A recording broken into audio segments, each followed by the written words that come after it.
जय हिंद। नमस्कार दोस्तों, मैं धर्मेंद्र गोस्वामी आपका स्वागत करता हूं अपने YouTube channel Shri Siddheshwar classes पर। ठीक है, आज हम स्टार्ट करने जा रहे हैं दोस्तों हमारा जो चैनल है सिद्धेश्वर क्लासेज। इस पर जो विज्ञान जनरल साइंस की जो चीजें हम जो पढ़ने वाले हैं, आज यहाँ से हम शुरुआत करते हैं कि विज्ञान क्या होता है, कौन इसके जनक है, इसके बारे में संपूर्ण A to Z जानकारी हम यहाँ से प्राप्त करेंगे। ठीक है ना, इसी के साथ मैं आपको शुरुआत करता हूं यहीं से। ठीक है, जो हमारा साइंस या विज्ञान जो शब्द है, ठीक है, ये कहां से लिया गया, इसका मतलब क्या होता है, तो मैं आपको बता देता हूं कि जो साइंस शब्द है हमारा साइंस, ये लैटिन भाषा के, कौन से, लैटिन भाषा के साइंटिया या साइंटिया शब्द से बना है। और इस शब्द का जो अर्थ होता है वो होता है टू नाउ, मतलब कि हिंदी में बोलो तो जानना। अब हम जानेंगे किसके बारे में, साइंस को हमने जान लिया है, मतलब कि हम जानेंगे किसके बारे में, ये हमको क्वेश्चन करना होगा। टू नाउ मतलब कि हम किसके बारे में जानेंगे साइंस में। तो जानने के लिए मैं आपको आगे बताना चाहूंगा कि जो साइंस शब्द है लैटिन भाषा, इससे मिलकर के बना है साइंटिया से, और इसका अर्थ होता है टू नाउ मतलब कि जानना। अब हम जानते हैं कि जानेंगे किसके बारे में, तो हम यहाँ पर जानेंगे किसके बारे में, किसी भी ऑब्जेक्ट के बारे में, किसके बारे में, किसी भी ऑब्जेक्ट्स के बारे में, मतलब कि वस्तु के बारे में। अब वस्तुओं को हम एक्टिविटी के आधार पर, चेतना के आधार पर दो भागों में वर्गीकृत कर सकते हैं कि कोई भी वस्तु में एक्टिविटी है या नहीं है, मतलब कि चेतना है या चेतना नहीं है, एक्टिविटी है या एक्टिविटी नहीं है। अगर मान लो जिस भी वस्तु में, जिस किसी भी ऑब्जेक्ट में अगर मान लो चेतना है, तो हम उसको एक्टिविटी है, कोई भी उसमें सेंस है, उसमें कोई भी अगर मान लो एक्टिविटी हो रही है, तो हम उसको क्या मान सकते हैं, सजीव। और जिस किसी वस्तु में कोई भी एक्टिविटी दर्शाई नहीं जा रही है, कोई भी एक्टिविटी नहीं है, कुछ भी उसमें हलचल नहीं हो रही है, तो उसको हम क्या मान सकते हैं, निर्जीव। अर्थात हम विज्ञान में जानेंगे किसके बारे में, मतलब कि सजीव निर्जीव। अर्थात कहने का मतलब यह है हम विज्ञान में संपूर्ण सजीव। देखो बच्चों, अब हम आगे समझेंगे, मतलब कि हमने इंग्लिश में तो समझ लिया साइंस, साइंस इंग्लिश वर्ड है। अब ये लैटिन भाषा के कौन से शब्द से बना है, लैटिन भाषा के साइंसिया से। ठीक है ना, लैटिन भाषा का वर्ड है और जिसका अर्थ हमने जान लिया क्या होता है, टू नाउ मतलब कि जानना। अब इसी को हम हिंदी में मतलब क्या लिखते हैं, विज्ञान लिखते हैं। तो अब इसको भी हम जानते हैं विज्ञान। ये विज्ञान दो शब्दों से मिलकर के बना है। कौन कौन से वो दो शब्द हैं, बी प्लस ज्ञान। कौन से वो दो शब्द हैं, बी प्लस ज्ञान। बी का मतलब होता है विशेष, बी का मतलब क्या होता है, विशेष, और ज्ञान का मतलब वही जानकारी। बी का मतलब विशेष, ज्ञान का मतलब जानकारी। अर्थात विज्ञान का अर्थ क्या लेंगे हम, विशेष जानकारी। अर्थात हम कह सकते हैं कि विज्ञान में हम कोई भी चीज के बारे में, कोई भी वस्तु के बारे में हम उसका डिटेल से अध्ययन करते हैं, विशेष रूप से अध्ययन करते हैं, और इसे कोई हम क्या कहते हैं, विज्ञान कहते हैं। ओके,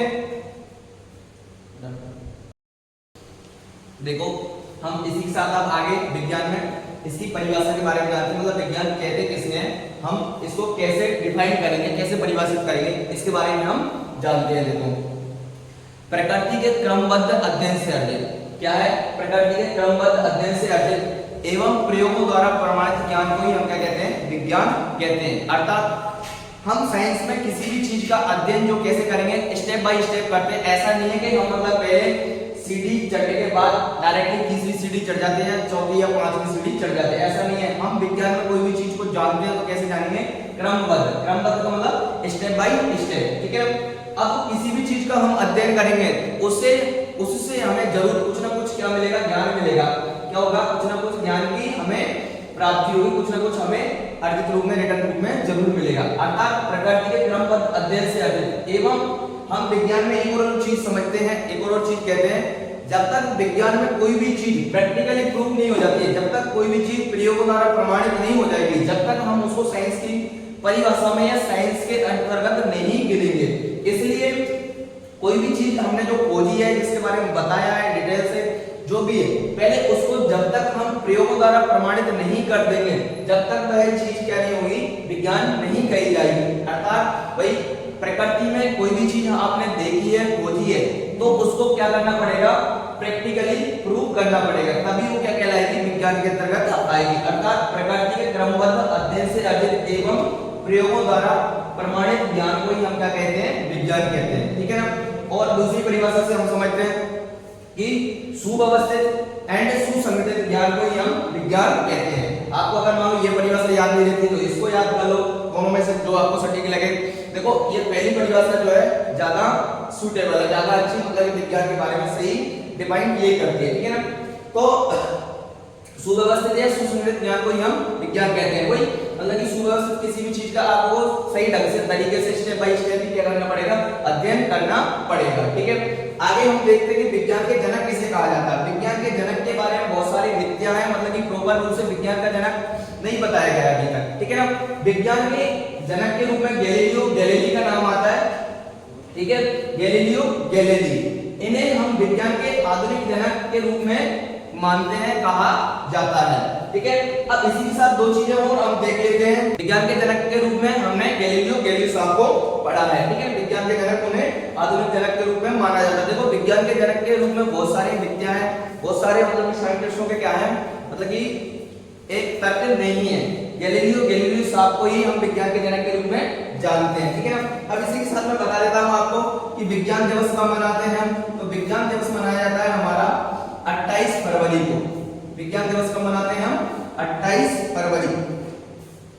विज्ञान दिवस के रूप में 28 फरवरी को मनाया जाता है। ठीक है ना। लेकिन ये कहां मनाया जाता है, ओनली फॉर इंडिया में, हमारे भारत में। कहां मनाया जाता है, भारत में। लेकिन इसको पूरे वर्ल्ड में, विज्ञान दिवस को पूरे वर्ल्ड में कब मनाया जाता है, ये मनाया जाता है हमारा 10 नवंबर। कब मनाया जाता है, 10 नवंबर को। ठीक है ना। ऑल वर्ल्ड, पूरे विश्व में। ठीक है। अब देखो इसके बारे में भी मैं बता देता हूं कि हमारे भारत में 28 फरवरी को ही क्यों मनाते हैं। क्योंकि 28 फरवरी के दिन, ये दिन हमारे लिए इंपॉर्टेंट है, खास है, क्योंकि 28 फरवरी 1930 को, कब, 28 फरवरी 1930 को हमारे भारत के एक महान साइंटिस्ट हुए सीवी रमन साहब। कौन, सीवी रमन। ठीक है। चंद्रशेखर वेंकट रमन। इन रमन साहब को 28 फरवरी 1930 के दिन क्या मिला था, नोबेल प्राइज मिला था। 28 फरवरी 1930 के दिन नोबेल प्राइज मिला था।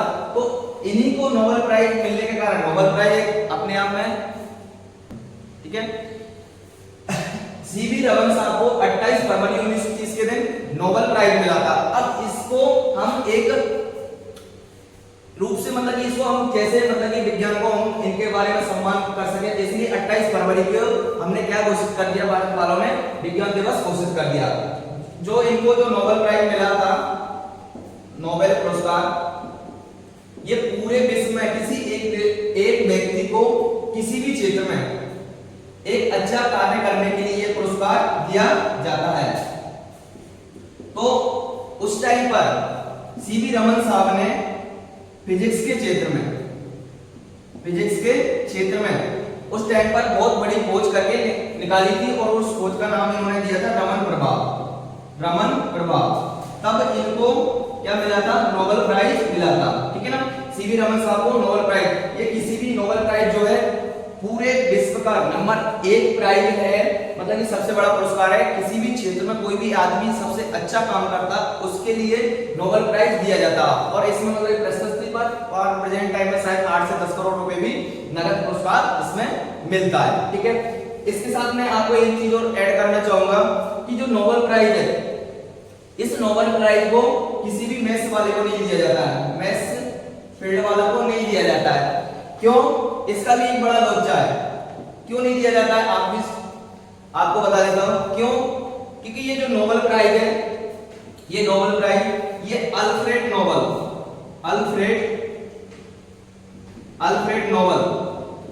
ये अल्फ्रेड नोबेल साहब एक साइंटिस्ट हुए अमेरिका के, ये उनके नाम पर नोबेल प्राइज बनाया गया। Alfred Nobel. ठीक है। ये अल्फ्रेड नोबेल साहब जो है उनके नाम पर नोबेल प्राइज बनाया गया है। लेकिन क्या हुआ, जब ये अपनी खोजों में लगे हुए थे, जब ये मतलब कि अध्ययन कर रहे थे, तो अपने घर परिवार को टाइम नहीं दे पाते थे। अब टाइम नहीं दे पाने के कारण इनकी बीवी इनसे नाराज हो गई, ये शॉपिंग पे नहीं ले जा रहे उसको पताशे नहीं खिला रहे। तो अब इनकी बीवी नाराज हो गई। अब इनकी बीवी कोई दूसरा काम नहीं था, तो बेचारी परेशान। अब वो करे तो क्या करे, अब इनकी बीवी कोई दूसरा टाइम देने लग गया। और क्या हुआ, एक टाइम, अब वो जो दूसरा टाइम दे रहा था वो कौन था, मेस का बंदा था।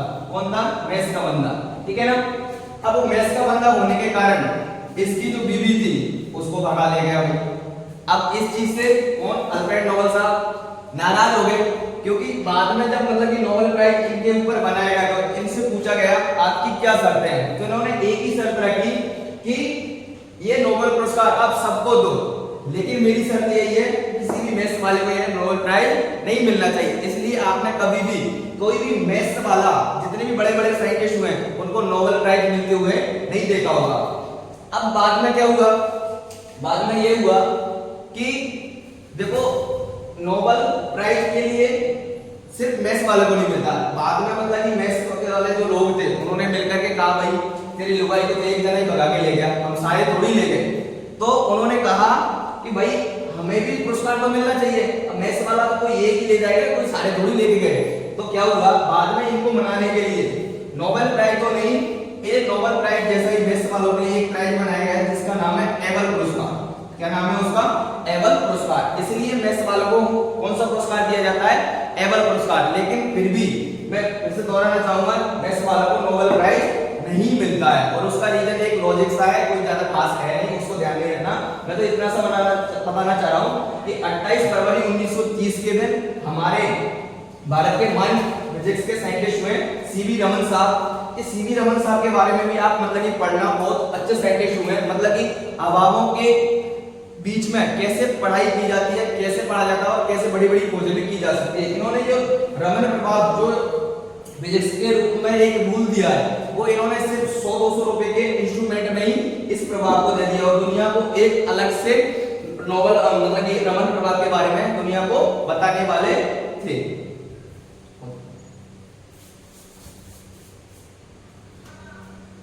देखो अब आगे इसी क्रम में हम आगे विज्ञान का क्या करते हैं, वर्गीकरण करते हैं। आपने देखो विज्ञान का वर्गीकरण ज्यादातर लोग बात कैसे करते हैं, यहाँ लिखा साइंस, फिर लिख दी फिजिक्स, केमिस्ट्री और बायोलॉजी। हम इस प्रकार से नहीं बांटेंगे इसको, मतलब कि हम आगे इधर से बांटेंगे।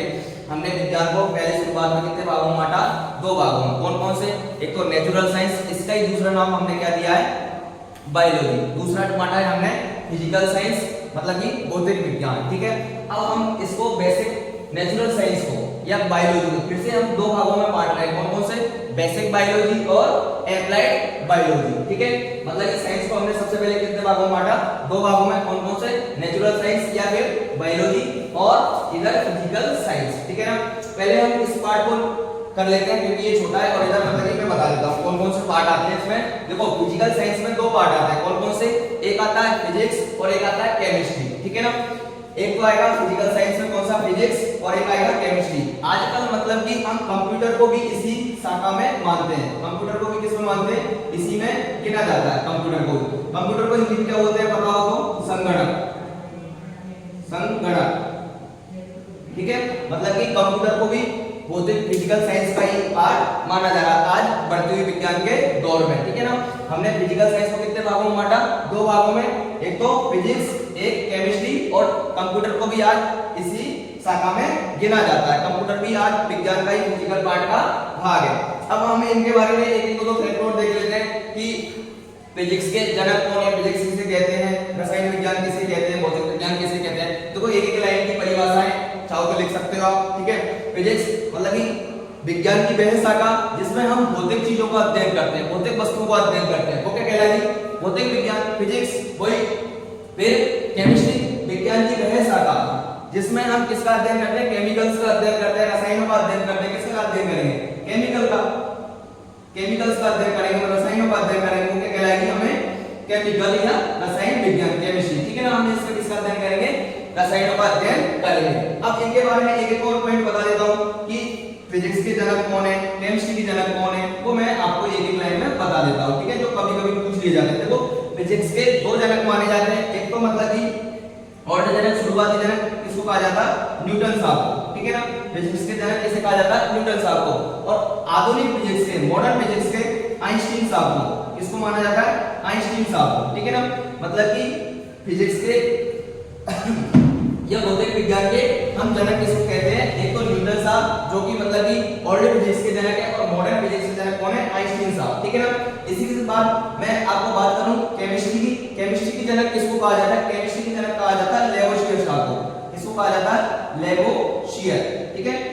और इसी के साथ मैं बता देना कंप्यूटर या संगणक जिसको हिंदी में बोला जाता है, इसके जनक है चार्ल्स बेबेज। कौन है? चार्ल्स बेबेज, ठीक है। ये पार्ट हमारा कंप्लीट हुआ, चार्ल्स बेबेज, ठीक है ना। एक बार फिर से रिपीट कर देता हूं, ठीक है। हमने विज्ञान को, साइंस को दो भागों में बांटा, नेचुरल साइंस या बायोलॉजी और फिजिकल साइंस, ठीक है ना। फिजिकल साइंस को हमने पढ़ लिया, पूरा फिजिकल साइंस को हमने मुख्य रूप से दो भागों में बांटा। कौन कौन से? फिजिक्स और केमिस्ट्री। आजकल कंप्यूटर को हम इसी का पार्ट मानते हैं, ठीक है ना। भौतिक विज्ञान, विज्ञान की वह शाखा जिसमें किसका अध्ययन करते हैं? भौतिक चीजों का, ठीक है ना। इसके जनक कौन है? न्यूटन साहब है, और कौन है? आइंस्टीन साहब, आधुनिक फिजिक्स के, ठीक है ना।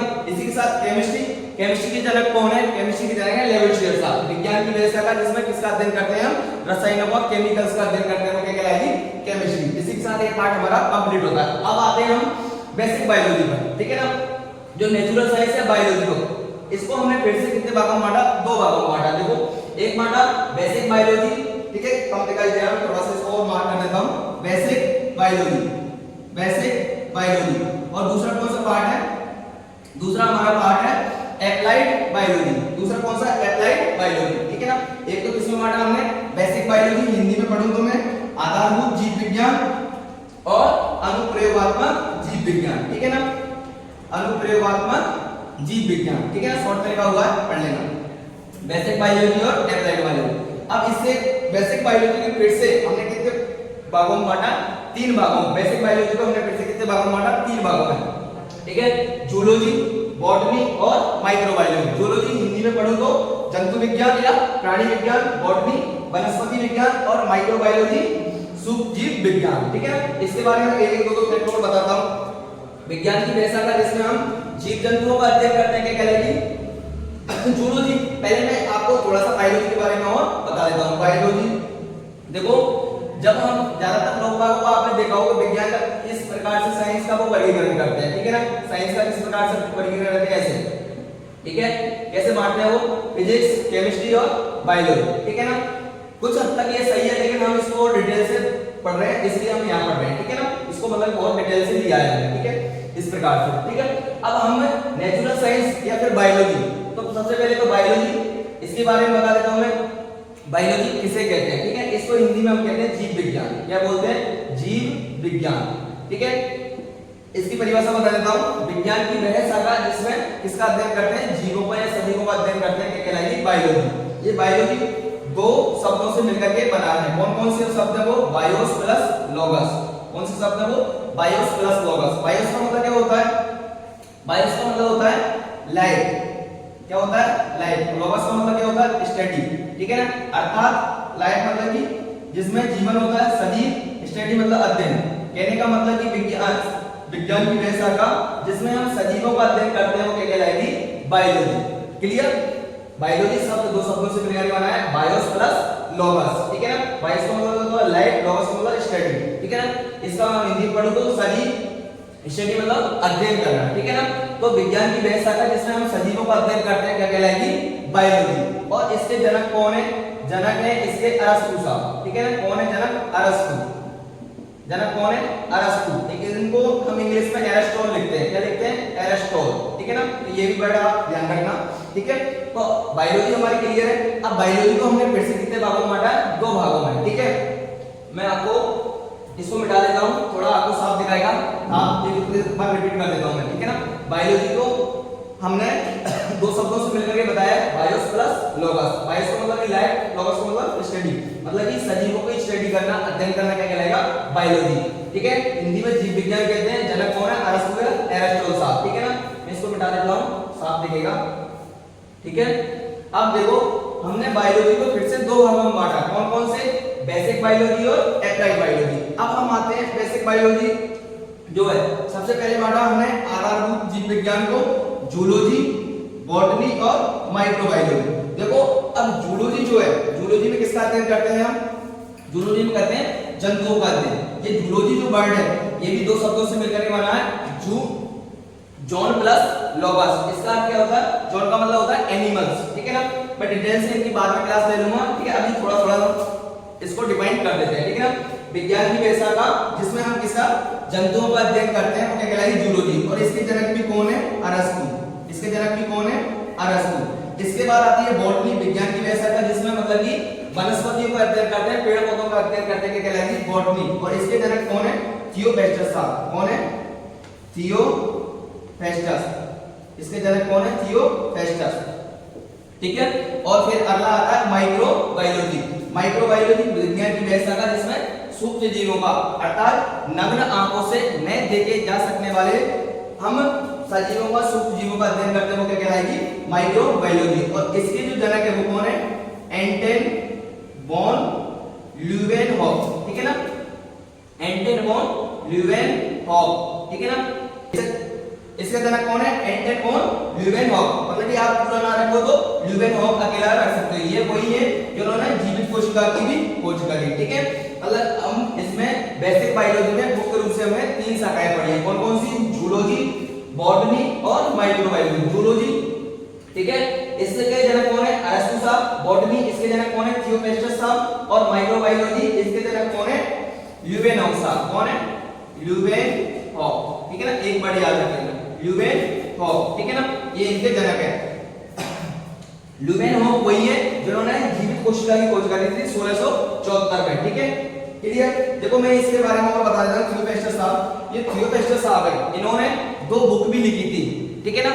इनको जो वनस्पति विज्ञान के जनक कहे जाते हैं थियोपेस्टस, पूछा जाता है कभी-कभी इनके बुक्स के नाम आ जाते हैं। इन्होंने 2 बुक्स लिखी थी जिसमें 480 पादों का क्या है वर्णन है। एक बुक का नाम है द इंक्वायरी इनटू प्लांट और एक बुक का नाम है इनका द केसेस ऑफ प्लांट, ठीक है ना। 2 बुक लिखी थी इन्होंने थियोपेस्टस साहब ने, कौन कौन सी द इंक्वायरी इनटू प्लांट और द केसेस ऑफ प्लांट, ठीक है, याद रखना, 2 बुक में लेके बता दूंगा, ठीक है। अब इसके बाद बेसिक बायोलॉजी क्लियर। अब इसके बाद हम पढ़ते हैं एप्लाइड बायोलॉजी। एप्लाइड मतलब अनुप्रयोगात्मक जीव विज्ञान। देखो इसमें एप्लाइड बायोलॉजी में हम विज्ञान की विभिन्न शाखाओं को पढ़ा जाता है, ठीक है ना। हम 4-5 यहां देख लेते हैं कौन कौन सी है। देखो ज्यादातर अनुप्रयोगात्मक के लिए जिसमें प्रैक्टिकल काम होता है। देखो पहली मेडिकल साइंस मतलब कि चिकित्सा विज्ञान, दूसरी फार्मेसी मतलब कि औषधि विज्ञान, मेडिकल साइंस आप जानते हो जो मेडिकल स्टूडेंट होते हैं वो इसका पढ़ते हैं, ठीक है ना।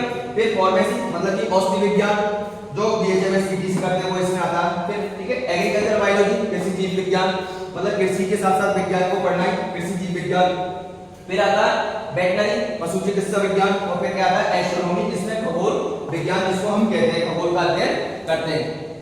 इसी के साथ आगे अब हम विज्ञान का हमने डिटेल से अध्ययन कर लिया है, डिटेल इसका वर्गीकरण कर दिया है कि हमने शुरुआत में आपको मैं रिपीट कर देता हूं शुरू से, विज्ञान को 2 भागों में बांटा, कौन कौन से, नेचुरल साइंस और फिजिकल साइंस।